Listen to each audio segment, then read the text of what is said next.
قرة أعين مولانا محمد صلى الله عليه وسلم ثم إلى أحبائه وإخوانه من الأنبياء والمرسلين وآل كل منهم والصحابة أجمعين ثم إلى جميع ساداتنا العلويين والأئمة المجتهدين والعلماء العاملين وصوفية المحققين أينما كانوا وحلت أرواحهم من مشارق الأرض إلى مغاربها ونخص خصوصا إلى روح الأستاذ العظيم الفقيه المقدم محمد بن علي بعلي وسول فروعه ثم إلى رسائل علي والغير سيد علي صاحب الدار سيد محمد مولى الدويل سيد عبد الرحمن سقف أولاده خصوصا الشيخ أبي بكر السكرون الشيخ عمر مخدر وإخوانهما ثم إلى حبيب عبد الله بن أبي بكر بن بكر بن عبد الله بن عبد الشيخ بن عبد الله بن حسن بن عبد الله بن حبيب بن عبد الله بن شيخ بكر سكرون حبيب عبد الله سهلي والحبيب أحمد بن عبد الله بن حسن بن بكر بن حبيب بن شيخ حسن وأولاد بن شمار بن خمس شمار بن عبد الرحمن أحمد رسول الله محمد باجي أحمد بن حسن حبيب عبد الله بن حبيب بن عبد الله بن حبيب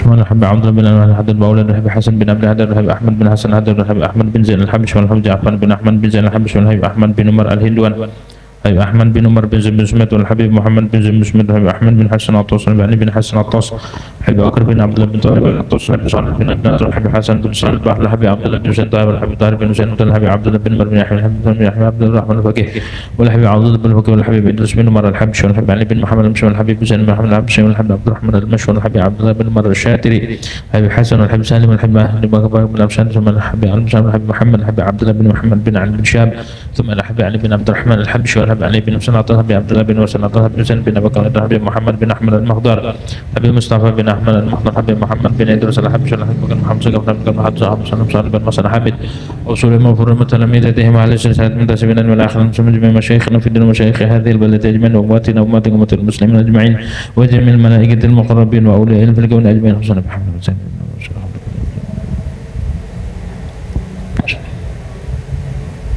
أن الله تغشهم بالرحمة والمغفرة ويعلي درجاتهم في الجنة ويمد علينا بركاتهم وأسرارهم ونوارهم ونور في الدين والآخرة على هذه النية ولكل نية صالحة وإلى حضرة الحبيب سيدنا محمد صلى الله عليه وسلم بسر الفاتحة.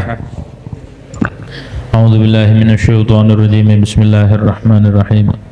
الحمد لله رب العالمين الرحمن الرحيم مالك يوم الدين إياك نعبد وإياك نستعين اهدنا الصراط المستقيم صراط الذين أنعمت عليهم غير المغضوب عليهم ولا الضالين.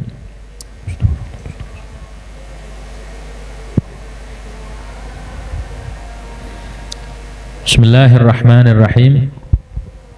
الحمد لله رب العالمين والصلاة والسلام على أشرف الأنبياء والمرسلين سيدنا محمد وعلى آله وصحبه أجمعين. رب اشرح لي صدري ويسر لي أمري واحلل عقدة من لساني يفقه قولي. رب زدنا علما نافعا وارزقنا فهما ثاقبا. اللهم انفعنا بما علمتنا وعلمنا الذي ينفعنا. سبحانك لا علم لنا إلا ما علمتنا إنك أنت العليم الحكيم ولا حول ولا قوة إلا بالله العلي العظيم. أما بعد. قال المؤلف رحمه الله تعالى ونفعنا به وببركة علومه في الدارين آمين. الذي خصصته بالسيادة العامة فهو سيد العالمين على الإطلاق ورسولك الذي بعثته بأحسن الشمائل وأوضح الدلائل ليتمم مكارم الأخلاق.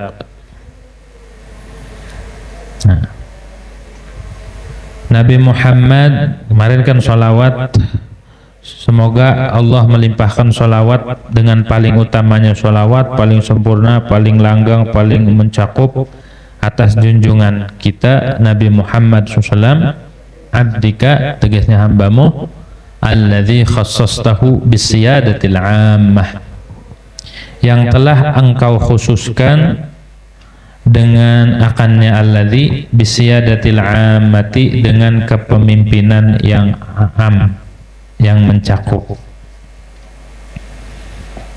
Jadi Nabi itu diistimewakan oleh Allah Subhanahu wa taala, dikhususkan dengan menjadi pemimpin seluruh makhluk.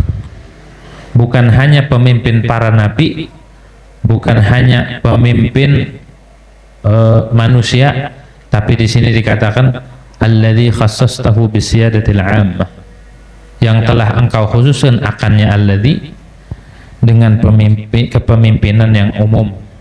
ay ala jami'il makhluqat, atas seluruh makhluk. Jadi Nabi pemimpinnya, mau makhluk yang paling besar seperti arsy, kursi, qalam, surga, neraka, dunia, akhirat, itu pemimpinnya Nabi Muhammad sallallahu alaihi wasallam. Beruntunglah kita menjadi umat sang Nabi yang dipilih oleh Allah menjadi pemimpin dunia wal akhirah, bahkan pemimpin alam semesta. Nabi itu yang mimpin, jenderalnya Rasulullah SAW. Fahuwa sayyidul alamin, ditegaskan lagi, maka dialah Nabi itu sayyidul alamin, penghulu atau pemimpin alam semesta. Maksudnya ay jami'il khalqi, seluruh makhluk. Jadi seluruh makhluk ini pemimpinnya Rasulullah, pemimpinnya Nabi Muhammad sallallahu alaihi wasallam.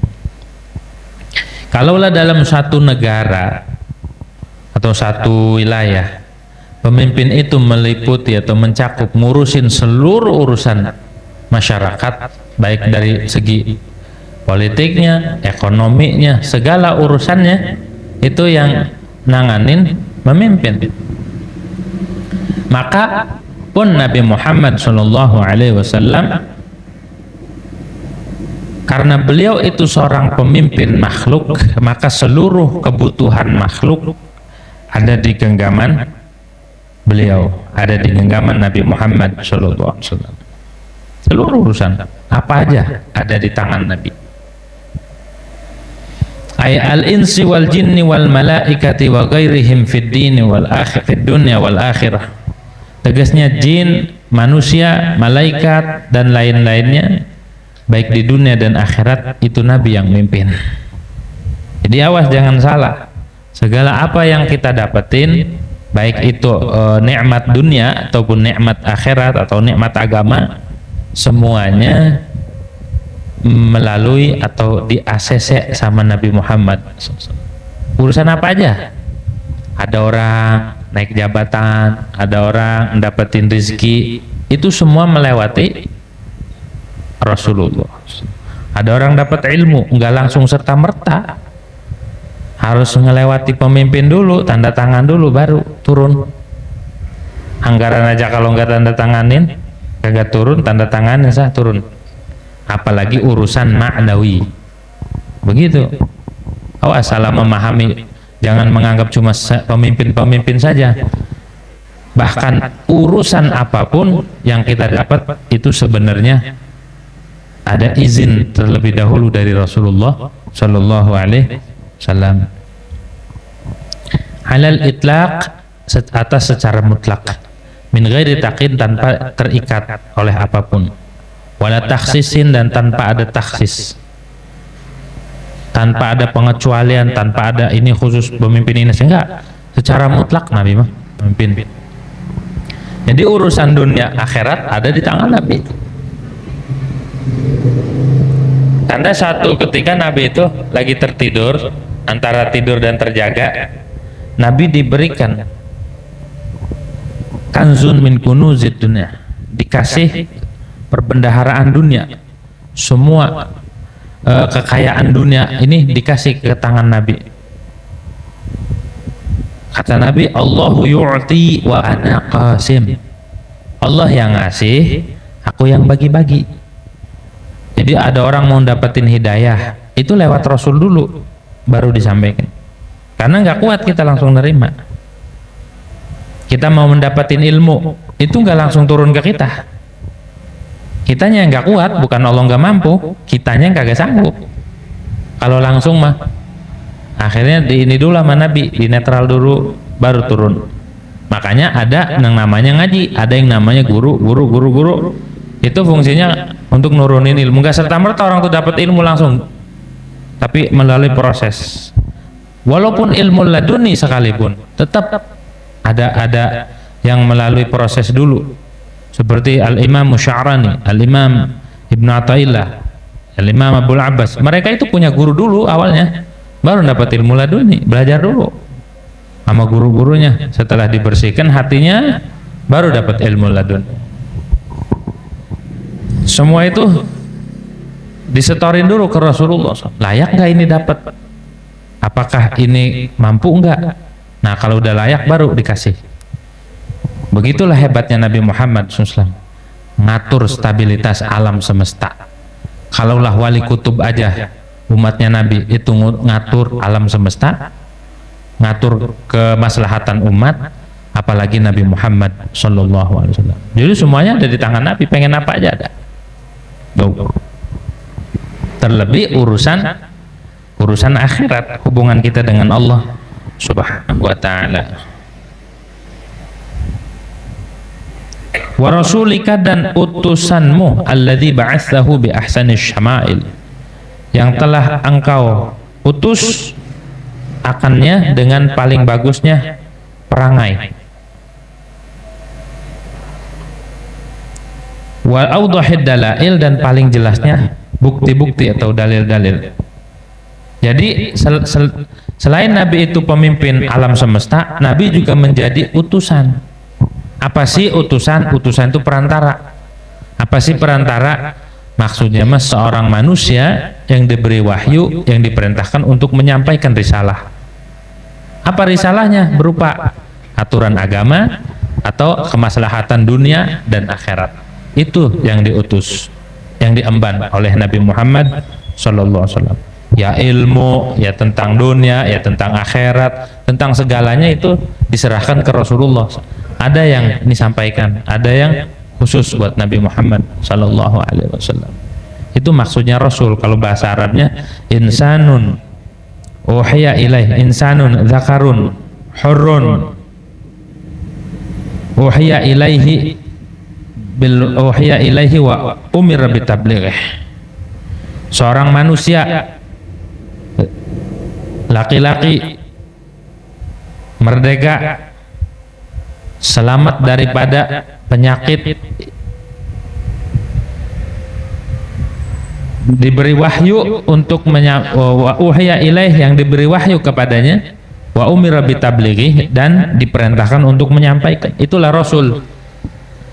Jadi tugasnya Rasul mah berat. Emang apa? Harus menyampaikan amanat Allah Subhanahu wa ta'ala. Di antara amanat Allahnya, beliau harus mengakui bahwa dirinya adalah utusan Allah. Lah kan orang kalau setengah-setengah imannya, oh ini ngaku-ngaku Rasul tuh. Nah itu berat. Nabi harus menyampaikan bahwa asyhadu an la ilaha illallah wa anni Rasulullah. Harus menyampaikan itu. Nah itu berat nyampein kepada orang yang buta huruf, orang yang jauh dari pengetahuan. Tiba-tiba datang seorang pemuda yang mengaku bahwa dirinya utusan Allah. Kalau bukan orang yang benar-benar dipilih oleh Allah Subhanahu wa ta'ala, berat. Makanya Nabi sempat diklaim, sempat dikata tukang sihir lah, orang gila lah. Tapi karena perintah Allah, Nabi nggak pernah mundur. Begitu, karena amanat besar harus tersampaikan. Karena yang jadi sasaran adalah umat. Kalau nggak disampaikan, Nabi dosa. Kalau nggak disampaikan, Nabi kesalahan. Tapi semua yang diperintahkan, Nabi sampaikan. Semua udah disampaikan, udah kelar. Urusan agama, urusan sholat, urusan tauhid, urusan fikih, urusan tasawuf, semua sudah disampaikan sama Nabi Muhammad SAW. Berat. Nah, selain Nabi itu fungsinya utusan Allah, penyampai wahyu, Nabi juga sebagai penghubung antara makhluk dengan Allah Subhanahu wa ta'ala. Nabi sebagai juru selamat, Nabi sebagai pembimbing umat, penunjuk jalan keselamatan, itu Nabi Muhammad SAW. Selain Nabi utusan Allah ke manusia, umat, juga Nabi penyampai manusia ke Allah. Jadi kalau kita pengen sampai ke Allah lewat Rasulullah, talinya itu Rasulullah. Kan diperintah sama Allah Subhanahu wa ta'ala, wa'tasimu bihablillahi jami'a. Makna hablillah tafsirnya dinillah. Berpegang teguhlah kalian dengan tali, dalam kurung agama Allah. Nah, agama itu apakah serta-merta turun dari Allah langsung ke kita? Enggak, melalui proses diutusnya sang nabi. Jadi agama itu ada yang bentuknya tekstual berupa aturan-aturan kitab Al-Quran, ada yang bentuknya fisik, tali Allah nih, agama Allah, Al-Quran tuh. Mana fisiknya? Yaitu Nabi Muhammad Sallallahu Alaihi. Jadi kalau kita pengen sampai ke Allah, pengen selamat, pegang tali agama Allah. Jadi agama yang diibaratkan seperti tali. Kalau kita pengen selamat, pegang tali itu. Kita nggak bakal paham Al-Quran tanpa adanya praktek. Siapa yang meraktekkan? Siapa yang membimbing? Itu Nabi Muhammad Sallallahu Alaihi Wasallam. Jadi kita baca saja nggak cukup, harus ada pemerannya. Nah, pemerannya itu sosok Nabi besar Muhammad. Jadi Nabi sama Al-Quran itu seiring, seirama. Agama ini ya Nabi Muhammad. Agama itu ya Nabi Muhammad. Jadi kalau pengen kita selamat, pegang betul Nabi Muhammad Sallallahu Alaihi Wasallam. Nggak mungkin orang itu megang agama tapi dia jauh sama Nabi, nggak mungkin. Tidak bisa dipisahkan. Kali dia patuh sama Allah, patuh sama aturan-aturan, tapi sama Nabi dikesampingkan, mustahil, bisa murtad orang gitu. Harus satu kesatuan. Percaya sama Al-Quran, maka harus mengikut pula Rasulullah SAW. Berpegang sama Al-Quran, maka harus berpegang pula dengan Rasulullah Sallallahu Alaihi Wasallam. Gak bisa sendiri-sendiri. Wah, saya mau ngamalin agama, mau ngamalin isi Al-Quran sendiri, gak perlu sosok Nabi. Gak bisa, gak bakal bisa begitu. Karena implementasi Al-Quran atau agama ya Nabi Muhammad Sallallahu Alaihi Wasallam. Jadi nggak bisa dipisah. Kalau orang cinta Al-Quran, cinta Nabi Muhammad SAW. Dan orang cinta Nabi Muhammad, dia pasti ngikut aturan Allah. Begitu tuh, satu kesatuan seperti dua sisi mata uang, nggak akan bisa pisah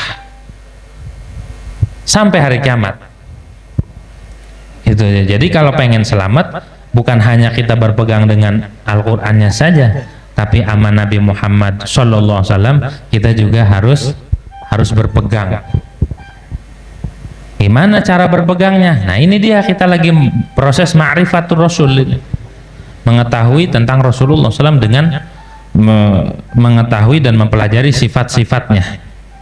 Nah, di sini disinggung alladzi ba'atsahu, yang telah engkau utus. Jadi Nabi ini menjadi Rasul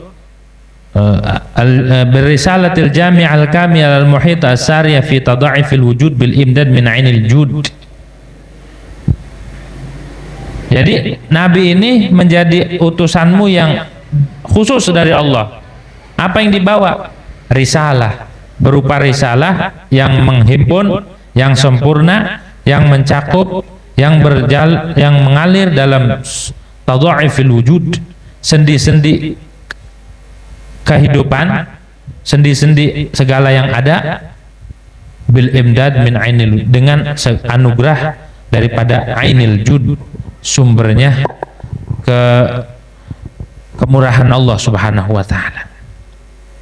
Al mustauliyah ala atwaril awalim, risalah ini yang menguasai, yang mencakup atas seluruh alam semesta, wa harakati adwariha, dan seluruh gerakan-gerakan alam semesta ini. Jadi risalah Nabi itu mencakup ke semua alam semesta, baik yang juznya atau yang kulinya. Tuh, jadi risalah Nabi ini bukan hanya ke kita umat manusia saja, ke seluruh alam semesta. Jadi rahasia itu disimpan sama Allah, dinampakkan lewat lahirnya Nabi Muhammad Sallallahu Alaihi Wasallam. Makanya anugerah Nabi itu anugerah besar, imtinan, mannan azim, minnatan azimah. Makanya laqad mannallahu 'alal mu'minina id ba'atsa fihim rasulan min anfusihim. Laqad mannallahu, sungguh Allah telah memberikan anugerah besar atas orang mukmin. Jadi Nabi itu anugerah besar buat orang-orang mukmin seperti kita. Anugerah luar biasa. Anugerah Allah kudu disyukurin. Id ba'atsa fihim rasulan min anfusihim. ketika Allah mengutus seorang rasul dari jenis mereka. Tuh. Jadi anugerah besar, Nabi itu diutus dari bangsa manusia. Anugerah luar biasa. Dari mana taunya bahwa Nabi itu diutus dengan membawa risalah, dan risalahnya ini mencakup ke seluruh alam semesta? Wa arsalna kalinasi rasula, dan aku utus akan kau kepada manusia sebagai seorang rasul. Ay mutlaqon, jadi seorang rasul mutlak, tidak terikat oleh satu ikatan dan tidak khusus dengan satu mukhassis. Fahuwa rasulun lil kafah bil kafah minal imdad bimanafi'ihim. Maka Nabi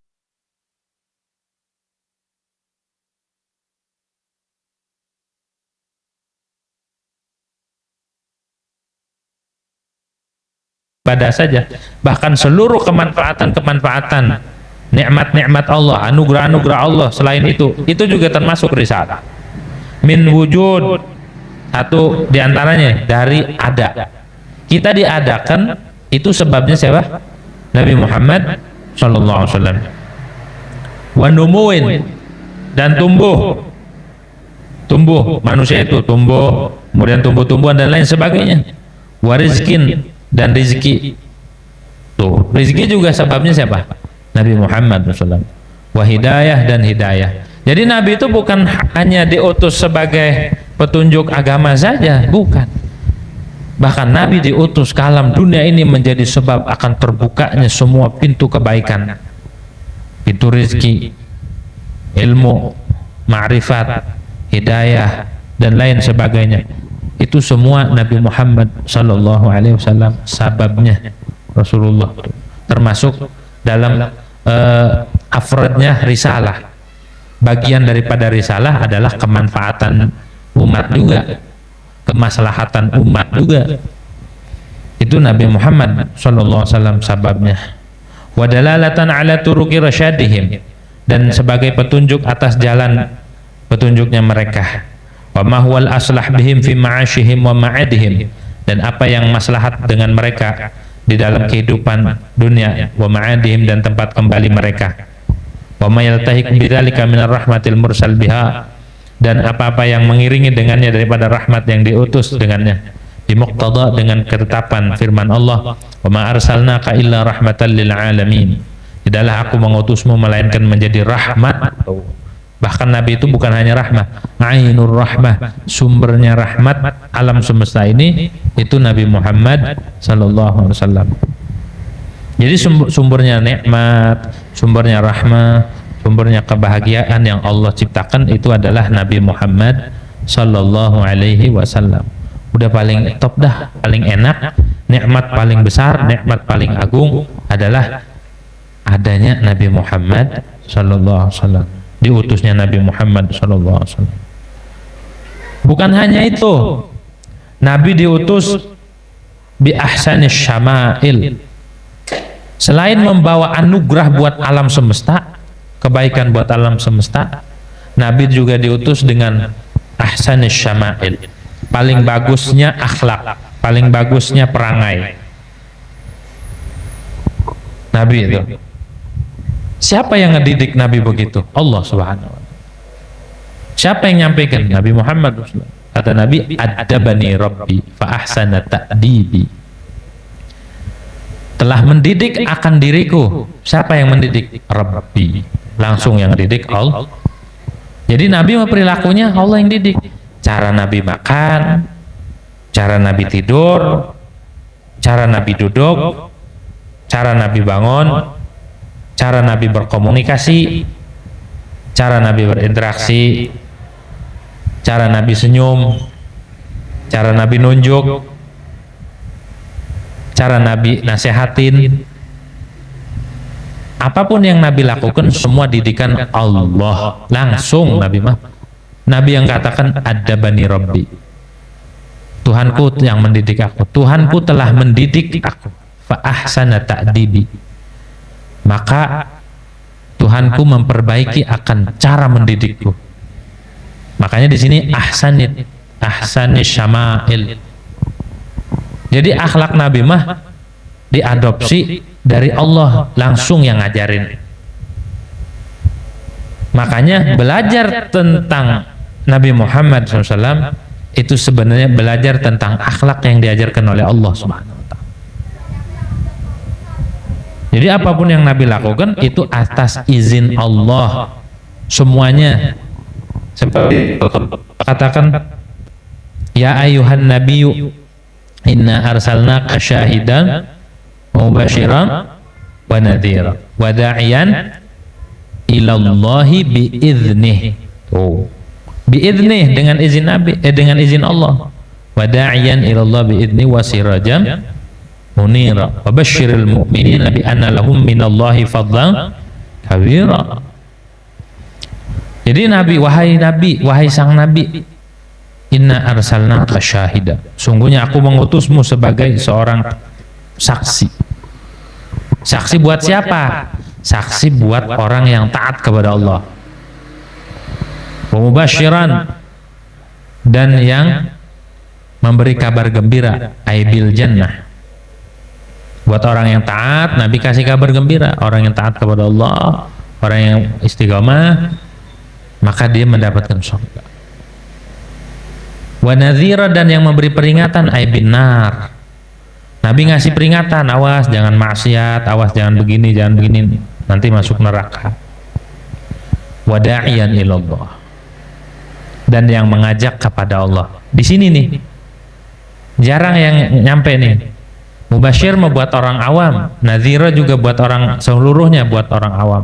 Tapi wa da'iyan ilallah, dan yang menyeru kepada Allah, yang pengen wusul kepada Allah lewat Nabi Muhammad. Tapi lihat biiznih. Jadi Nabi mengantarin orang ke Allah itu dengan izin.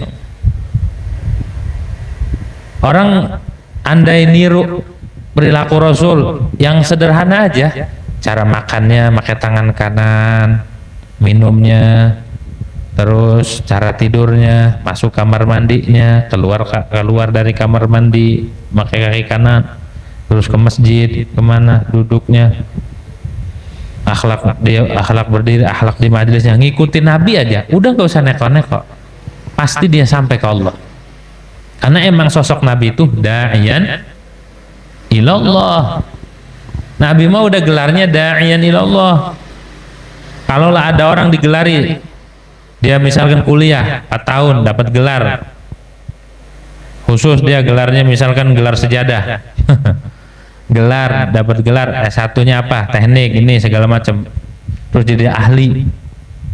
Kalaulah kita ngelihat seorang yang bergelar misalkan insinyur dalam bidang apa, insinyur pertanian, insinyur ini segala macam, dia ahli itu, bisa ngedidik orang, bisa ngedidik mahasiswa. Apalagi Nabi Muhammad SAW yang memberi gelar itu Allah Subhanahu wa Ta'ala, wa da'iyan ilallah. Jadi orang jarang yang teliti nih, di da'iyan ilallah disangkanya Nabi cuma ngajak kalau tauhid. Bukan itu saja, tapi siapa orang yang pengen menemukan keakraban, menemukan cinta dengan Allah Subhanahu wa Ta'ala, adanya di Nabi Muhammad. Nggak perlu diajak. Kalau kita pengen usul ke Allah, ke Rasulullah dulu, pasti nyampe. Kalau kita ngikut gerbongnya Nabi, Nabi punya gerbong nih, kita ngikut, nggak usah ngikut dong. Kalau udah di gerbong, nyampe nggak? Nyampe. Nggak usah begini, Nabi ikut dong, orang udah di gerbong sih makanya ngikut. Orang udah jalan ngikut di belakang, ngikut. Ibarat kata orang bonceng udah jalan, bang ikut dong, akan udah bonceng, apa ngikut? Jadi kalau pengen ke Allah, yang diseru itu orang yang belum kenal, yang diajak itu orang yang jauh, yang belum tahu. Kalau bagi umat Nabi Muhammad SAW yang udah kenal, udah tahu tentang rukun iman, tentang rukun Islam, ayo naik lagi levelnya, nggak perlu diajak, nempel ke Rasulullah, nyampe ke Allah. Nabi mau orang awam aja diajak ke Allah, bagaimana orang yang benar-benar pengen ke Allah? Orang yang diajak kan yang belum mau, ayo mau ikut. Kalau yang pengen mah wasirajam munira. Begitu tuh, udah Nabi itu udah paling jelas, audhahid dalail Nabi itu. Jadi kalau pengen ke Allah, jalannya siapa? Nabi Muhammad Sallallahu Alaihi Wasallam. Nggak perlu kita itu disuruh, nggak perlu ditabuh. Ada orang bangun baru bangun. Ada orang ayo makan baru makan. Kalau model kita yang udah ngeh, yang udah kenal, yang udah ngaji mulu sering, jangan ditabuh. Allah mah harus ada inisiatif. Masa iya kita umur segini kagak mau jalan-jalan, kagak mau ada perubahan, kagak mau ada peningkatan dalam kualitas ibadah ataupun kedekatan kita dengan Allah dan Rasul. Harusnya kita mah jangan diseru, ngangsrod kita. Tahu ngangsrod ya? Maranin, nyamperin Rasul. Orang yang diseru tuh orang yang kagak kenal, sini. Kalau kita mah jangan begitu. Kalau kita kan udah kenal Nabi dari dulu, muludan berapa kali muludan kita. Kan udah kenal Nabi, ya Nabi salam, ya Nabi salam. Sholawat udah sering. Model kita mah bukan diseru, tapi maranin kita mah. Ya Rasulullah, saya pengen ke Allah. Gak perlu disuruh sama Nabi, pengen ke Allah, baru dihantarkan. Itulah fungsinya seorang Rasul, da'iyan ilallah biiznih wa sirajam munira. Nah, di sirajam munira ini, kalau lampu misalkan gelap nih, ini di kampung nih mati lampu, orang pada gelapan, ada cahaya. Kalau cahaya mah nggak perlu kita diunjukin, no cahaya pasti nyamper sendiri, bener nggak? Kalau ada cahaya, kita nyari cahaya nih, gelap banget, nyari yang terang, kita ditunjukin apa kita maranin sendiri? Hah? Nah, kita ini harusnya maranin nih di sirajam muniranya nih, kita belum engeh, harusnya kita nyamperin. Rasul tuh kata Allah sirajam munira, harusnya kita nyamperin. Kita butuh cahaya, kita ngecas ke Rasulullah. Butuh energi, kita ngecas ke Rasulullah. Butuh apa kita? Datang ke Rasulullah. Mau ke Allah, datang, jangan diseru, datang. Kita pengen ilmu, ada sama Nabi, datang. Pengen apa kita? Pengen bahagia, datang. Maka kalau kita pikiran kita pada galau nih, hati kita pada galau semua ini, periksa diri kita, barangkali kita agak-agak jauh sama Nabi. Ini diantara kita pasti ada yang galau, ada yang stres berat, ada yang pusing, cuma nggak ditampakin aja, kelihatan dari raut wajah. jangan nyari sebab, jangan nyari apa sebab masalah, jangan. Satu yang kita harus pertanyakan, hubungan kita sama Nabi. Yang bikin kita galau, yang bikin kita gundah, yang bikin hidup kita menderita, hubungan kita sama Nabi jauh. Orang kalau jauh sama Nabi, jauh sama Allah. Orang kalau jauh sama Nabi, jauh sama Allah. Coba aja, sholawat ditinggal, sunnah Nabi ditinggal, qobliyah ba'diyah ditinggal, Al-Quran ditinggal. Lihat aja hidupnya kalau nggak gundah. Pokoknya orang kalau udah berani menjauhi Nabi, berani menjauhi ajaran Nabi, berani dia ninggalin sunnah-sunnah Nabi, dipastikan dia galau. Gak usah minta, pasti galau. Orang kalau dekat sama Nabi atau mendekatkan diri ke Nabi, kalau yang dekat mah para sahabat ya, enak yang dicari itu mah ada orang yang mendekatkan diri, ngerumah saya siapa ya, kalau bukan kita deketin diri ke Rasulullah, mau ke Allahnya lewat siapa?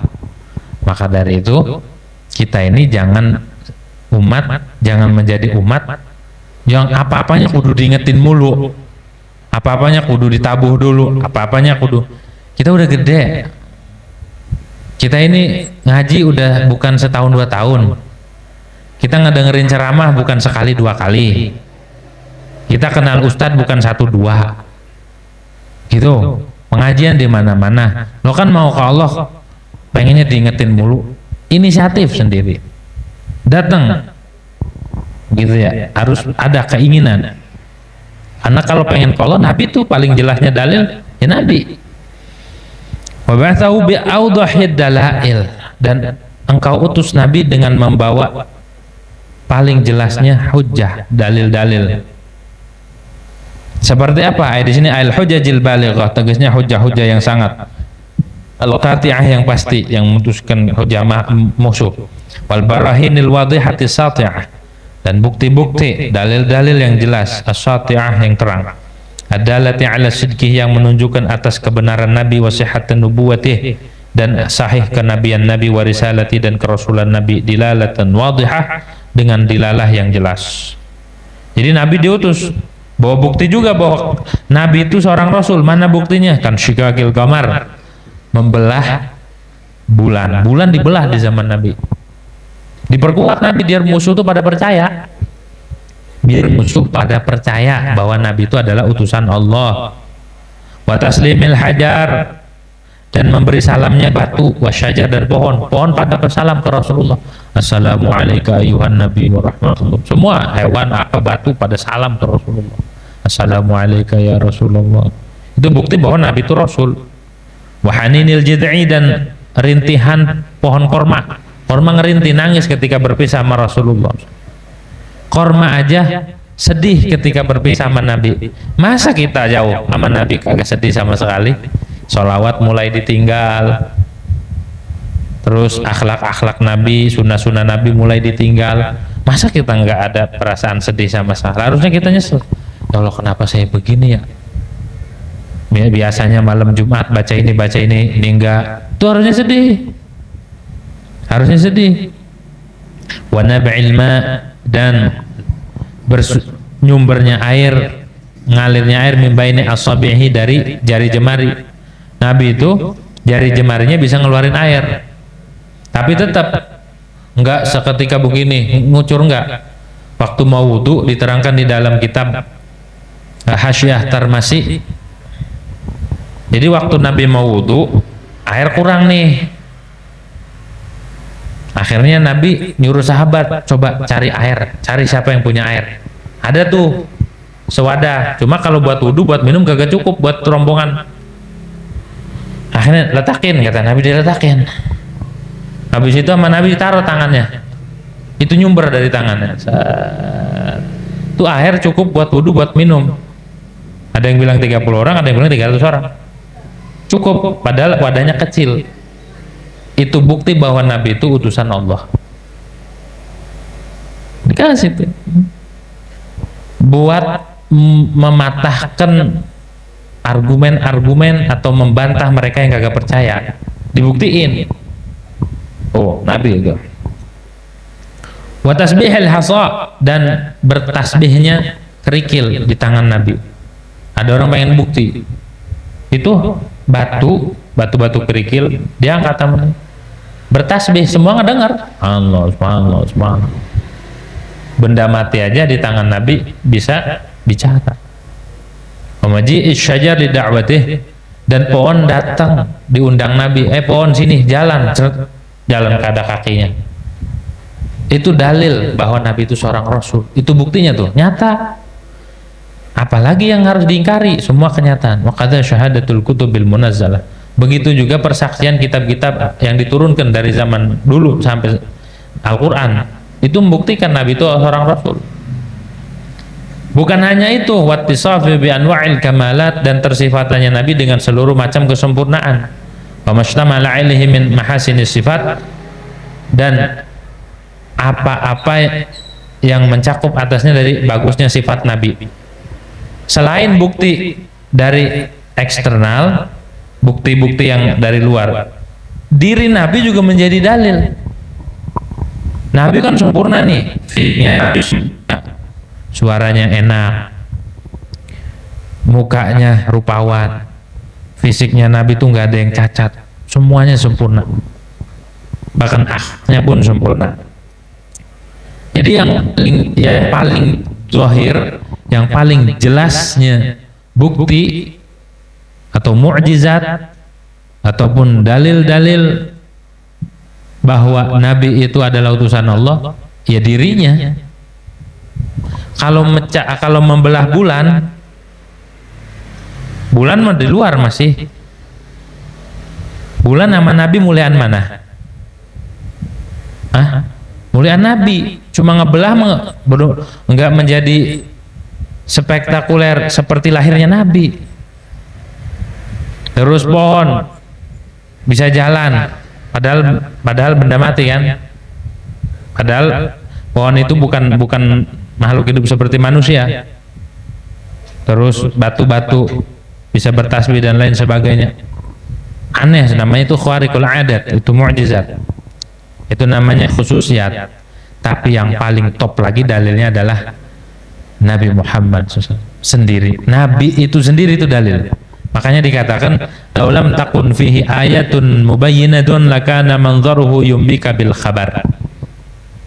Andai tidak ada padanya tanda-tanda kekuasaan Allah, ayat-ayat yang menjelaskan, andai nggak ada nih, cukup manzaruhu yumbika bil khabar. Rupa Nabi, fisik Nabi, sosok Nabi itu memberitahukan akanmu bil khabar. Fisiknya Nabi memberitahukan bahwa Nabi itu utusan Allah, karena beda sendiri, nggak ada makhluk seperti ini nih. Baik perilakunya, fisiknya, belum ada orang seperti ini. Kalau kehebatan bisa ngebelah ini, bisa itu di luar Nabi. Ini Nabinya sendiri nggak ada makhluk kayak begini. Belum ada, belum pernah lahir, belum ditemukan manusia yang ganteng, yang berwibawa, yang punya pengaruh, yang perjalanannya muayyadun bil mu'jizat, diperkuat dengan mu'jizat. Belum ada yang seperti ini. Ya Isra Mi'raj, wah segala macam yang aneh-aneh yang keluar daripada kebiasaan, yang di luar nalar, banyak Rasulullah SAW.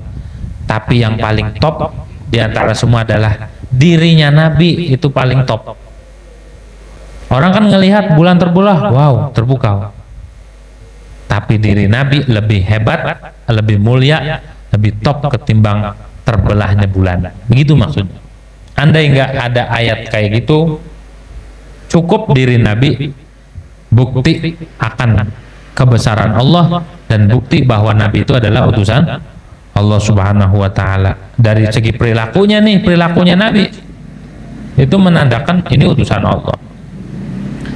Tujuannya apa diutusnya Nabi? Liyutammima makarimal akhlak, agar menyempurnakan kesempurnaan akhlak.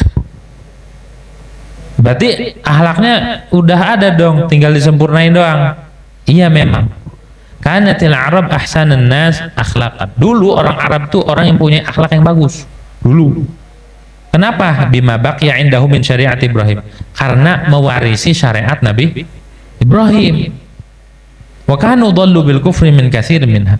Tapi karena seiring berjalannya waktu banyak yang kufur. Akhirnya diutuslah Nabi untuk apa? Liyutammima mahasinal akhlaq, liyutammima mahasinal akhlaq bibayani ma dhallu anhu wa bima qudiya bi syar'i. Jadi Nabi diutus tuh untuk menyempurnakan yang tadinya bengkok, yang udah lurus bengkok, Nabi diutus dibenerin lagi, disempurnakan, malah lebih sempurna lagi, dan bahkan ditambahin lagi syariat-syariat yang dulu ada, yang belum ada di zaman dulu, ditambahin lagi. Tuh, jadi Nabi mah diutus dengan membawa akhlak. Jadi Nabi itu diutus tujuan utamanya adalah akhlak, terutama adab sama Allah Subhanahu wa Ta'ala. Dari mana ini hadis? Dari mana ini muqaddimah musannif nih, liyutammima? Ini diambil daripada hadis Nabi, bu'itsu liyutammima makarimal akhlak. Jadi emang Nabi mah diutus untuk menyempurnakan akhlak-akhlak yang udah melenceng, menyimpang, akidah-akidah yang menyimpang, pemikiran-pemikiran yang sesat, perilaku yang sesat, ajaran yang sesat, sama Nabi disempurnain semua, dimanusiakan lagi. Tadinya manusia udah bener ngikutin Nabi Ibrahim, ngikutin Nabi terdahulu, melenceng gara-gara gak ada yang ngajarin. Akhirnya turunlah Nabi diutus jadi bener lagi, tahu tujuannya kemana, tahu tujuan pulangnya kemana, kita ibadah di dunia ini harus ngapain, tahu dia, cara muamalah tahu, cara ibadah tahu. Nah itu semua dasar atau inti daripada diutusnya seorang nabi. Begitu tuh ya. Salatan tunasibu ma bainaka wa bainahu minal qurbi alladhi ma faza bihi ahad. Dengan sholawat yang cocok, yang pantas akan apa-apa yang antara engkau dan antaranya Nabi, minal qurbi, daripada kedekatan. Emang layak Nabi mah dapat sholawat karena makomnya Nabi yang sangat dekat sama Allah, yang mana alladzi ma faza bihi ahad, yang tidak digapai oleh siapapun, yang tidak menggapai dengannya oleh seseorang pun. Makom kedekatan Nabi dengan Allah itu tidak ada satu makhluk pun, bahkan malaikat pun tidak mencapai makom itu. Cocok, pantas solawat yang sesuai dengan makomnya Nabi, maksudnya begitu. Solawat yang pantas dengan kedekatan Nabi dengan Allah Subhanahu, yang mana makom itu tidak bisa digapai oleh siapapun, teramat tinggi. Wa tusyaqilu ma ladaikuma minal hubb, dengan solawat yang menyerupai apa-apa yang di sisi kalian berdua, maksudnya kuma ini Allah dan Rasul, minal hubb, daripada rasa cinta, alladzi farada bihi fil azal wal abad, yang mana hanya Nabi sendiri dengan cinta itu, baik di zaman azal atau al abad, selama-lamanya. Solawat yang menyerupai solawatnya ini, hubungan cintanya Allah dengan Rasul. Allah cinta sama Nabi, Nabi cinta sama Allah. Ada kedekatan, keintiman antara makhluk dan khalik, antara Nabi dan Allah Subhanahu wa ta'ala, yang mana hanya Nabi yang punya cinta itu. Yang punya cinta ini cuma Nabi. Cinta yang khusus dengan Allah Subhanahu wa ta'ala hanya Nabi Muhammad SAW.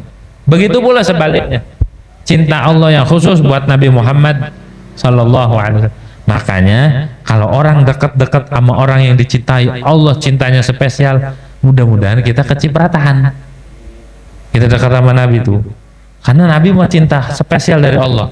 Nabinya pun mencintai Allah, cinta spesial. Tuh mahabbahnya Allah. Mahabbahnya Allah. Apa sih mahabbah? Mahabbahnya Allah kepada hamba, mahabbatullah li'abdi iradatu taqribihi wa ikramih. Cintanya Allah terhadap hamba itu adalah iradah mendekatkan dan memuliakan seorang hamba. Jadi kalau Allah itu cinta sama hamba, hamba itu pasti dideketin, dimuliain. Cirinya Allah cinta, makna cintanya Allah kepada seorang hamba adalah iradatu taqribih wa ikramih. Catatan loh, Allah menghendaki kita dekat sama Allah, dan Allah hendak memuliakan kita. Orang kalau udah dicintain sama Allah, maknanya dideketin dan dimuliakan. Walaupun caranya istimewa, caranya beda. Kadang-kadang kok katanya dicintain sama Allah tapi ujian mulu. Nabi katakan, idza ahabballahu 'abdan ibtalahu. Bila Allah mencintai seorang hamba, maka Allah nguji. Jadi cintanya Allah bukan dengan kenikmatan saja, tapi dengan ujian. Tuh, supaya apa? Supaya dia nggak betah sama makhluk. Jadi ujian itu maknanya biar kita kagak betah, biar kita jangan dekat sama makhluk. Tuh Allah tuh, tanda cintanya Allah. Allah kan pencemburu.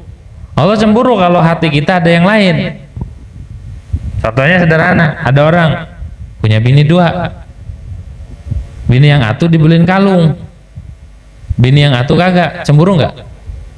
Cemburu nggak? Cemburu kan? Itu makna cemburu. Nggak terima, nggak terima suaminya memihak atau timpang, atau cintanya lebih besar kepada yang lain. Itu cemburu. Akhirnya piring dibanting, wah, gelas dibanting. Itu ekspresinya. Apakah ketika istri ngebanting piring itu nggak demen? Hah? Demen apa enggak tuh?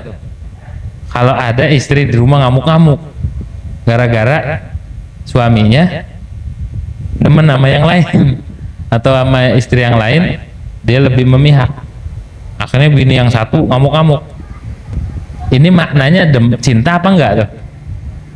Jangan dibilang gini sama suami, ente jadi istri kagak demen ya sama suami piring. Justru itu demennya perempuan dengan cara ngamuk. Kenapa ngamuk? Gak terima suaminya ke situ. Ujian mulu adanya. Jadi kalau seandainya di dalam rumah tangga istrinya ngamuk-ngamuk, berarti itu berarti itu demen. Cuma caranya begitu ekspresinya. Kita yang kudu ngerti. Nah, Allah pun sama. Ketika kita mencintai makhluknya terlalu dalam cinta kita sama makhluknya, Allah nggak demen tuh. Akhirnya diuji. Jadi ujian itu, padahal kita udah taat, udah begini, tapi ujian mulu agar kita nggak resep sama makhluk, agar kita nggak betah sama makhluk, agar hati kita menuju Allah. Jadi yang diharap cuma Allah. Makanya jangan heran ketika suami begini mengecewakan, begini istri mengecewakan, anak mengecewakan, teman mengecewakan. Jangan heran, karena tidak ada satupun di dunia ini, siapapun orangnya, tidak ada yang layak dijadikan kebahagiaan. Yang satu-satunya yang kita harapkan kebahagiaan adalah Allah. Dekat sama Allah baru bahagia. Begitu. Nyari kebahagiaan lewat makhluk, menderita. Coba aja kalau nggak percaya. Saya menderita. Wa mahabbatul abdi lillah, adapun makna cintanya seorang hamba kepada Allah itu adalah maknan yaj'alullah fi qalbi. Ada satu sifat yang Allah jadikan di hatinya. Apa sifatnya itu? Wa huwa ta'alluqul haibah wal uns. Itu adalah ta'alluq, ada rasa haibah, ada rasa takut, segen sama Allah. Wal uns, dan rasa nyaman sama Allah. Makna kita cinta sama Allah, kita nyaman sama Allah. Ongkong aku cinta, tapi habis sholat, assalamualaikum, langsung aja berdiri. Ongkong aku cinta, lagi baca ratib busar, gak betah. Ongkong aku cinta sama Allah, tapi sama perintahnya kita gak betah. Kalau cinta mah ada kenyamanan sama perintah Allah, sama ngaji betah, sama zikir betah. Ya, yu'rafu bi athari wa yadhharu bi anwari. Yang mana dapat diketahui dengan asar-asarnya, wa yadhharu bi anwari, dan nampak itu dengan cahaya-cahaya. Bahwa alladzi yaqta'ul wasawis, cinta yang model ini itu bisa memutuskan was-was. Udah nggak ragu lagi sama Allah. Ada orang kan ragu, ngaji apa bisnis nih ya? Nih kalau ngaji nih bisnis ini. Jadi seolah-olah ragu sama Allah. Kalau orang udah yakin sama Allah, lah tinggal dah. Ada orderan masuk, ngaji apa ambil order ya? Ngaji ambil order. Kalau orang cinta sama Allah, ambil order jangan jangan diambil ordernya. Ngaji dulu, habis ngaji baru ibadah dulu, baru. Itu berarti udah nggak was-was lagi sama Allah, udah nggak ragu lagi. Kalau orang masih ragu, gimana nih, mau ngaji tapi ada ini kerjaan lagi, mau ini ada, nah berarti masih ragu, belum cinta itu mah. Kalau udah cinta mau udah bodo amat, udah nggak peduli.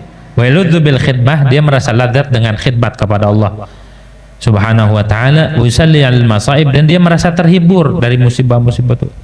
Ketika diuji dia mah nggak sakit, nggak ini, nggak menderita, nggak, dia merasa terhibur. Kalau udah ada rasa cinta mah, gimana sih orang kalau udah demen, misal orang demen sama seorang, dicubit juga diem-diem aja. Orang dicubit sakit, kalau temennya yang nyubit ngaplok. Tapi pas ceweknya yang nyubit, senyum dia. Dicubit makin keras, makin senyum, kagak kerasa. Pas udah pulang biru. Coba kalau yang nyubit temennya, kalau nggak diudag-udag, kalau nggak dia ditonjok, tapi giliran kekasihnya yang nyubit-nyubit, itu girangnya bukan main. Maksudnya kalau orang ada rasa cinta sama Allah, sebesar apapun musibah terasa tenang, karena dia ada itu fungsinya cinta. Orang kalau udah ada cinta begitu sama Allah Subhanahu wa ta'ala, musibah aja kerasa tuh, ya Allah, alhamdulillah, begitu. Masih dia mampu bersyukur. Kalau orang kagak demen sama Allah, diuji, sholat ditinggal, bang kagak sholat, udah lagi pusing. Begitu, bang ngaji bang, udah duluan dah, saya lagi mumet. Oh, kalau orang cinta sama Allah biasa aja. Semua orang juga punya masalah. Ya, waktunya ibadah, kejar Allah. Jangan dicampur aduk masalah dengan ibadah, dengan hubungan kita dengan Allah Subhanahu. Wa yub'atsu 'ala itsaril haqqi 'ala kulli syai'. Wa la yazalu majmu'an 'ala rabbih bi kulliyatihi. Dia senantiasa dia menyatu hatinya, dia pengen terpaut sama Allah terus. wa badanuhu lil khidmah, badannya pengen mengabdi, wa qalbuhu lidzikri, hatinya zikir, wa ruhu lil mahabbah, ruhnya mahabbah cinta, wa sirruhu lil musyahadah, hatinya buat selalu mengingat Allah Subhanahu wa taala. Itu namanya maqamul habib. Yang memiliki kayak gini cuma nabi doang. Rasa cintanya mendalam sama Allah Subhanahu wa taala. Tuh. Kita mah belum bisa memperoleh. Hanya nabi alladzin farada bihi, dan orang-orang yang mengikuti nabi yang dibagi kayak gini, rasa kayak gini. Rasa cinta sama Allahnya luar biasa. Kalau kita masih sama Allah masih nawar, udah waktu sholat nawar, ngaji sama bisnis milih bisnis, dunia sama agama dipilih dunia, perintah Allah ditinggalin, berarti kita tidak dikasih nikmat atau anugerah rasa cinta. Kalau orang sudah dikasih nikmat rasa cinta, dia akan menganggap begitu pentingnya hubungan kita dengan Allah Subhanahu wa taala ketimbang yang lain. Yang lain gak ada artinya. Begitu. Itu yang dikatakan mata auhashaka min khalqi fa'lam annahu yuridu ayaftaha laka babal unsibih. Ketika Allah membuat resah kita sama makhluk, udah gak nyaman, kayaknya udah gak nyaman dah sama makhluk, maka ketahuilah Allah hendak membuka pintu kenyamanan dengan Allah Subhanahu wa taala. Mudah-mudahan kita dikasih cinta sama Allah, sama Rasul, sama agama, sama hal-hal yang menghubungkan kita dengan Allah dan Rasul, dan mudah-mudahan kita diistiqomahkan di dalam cinta kepada Rasulullah sallallahu alaihi wasallam. Al-Fatihah. A'udzubillahi minasyaitonir rajim. Alhamdulillahirabbil alamin arrahmanirrahim. Iyyaka na'budu wa iyyaka nasta'in.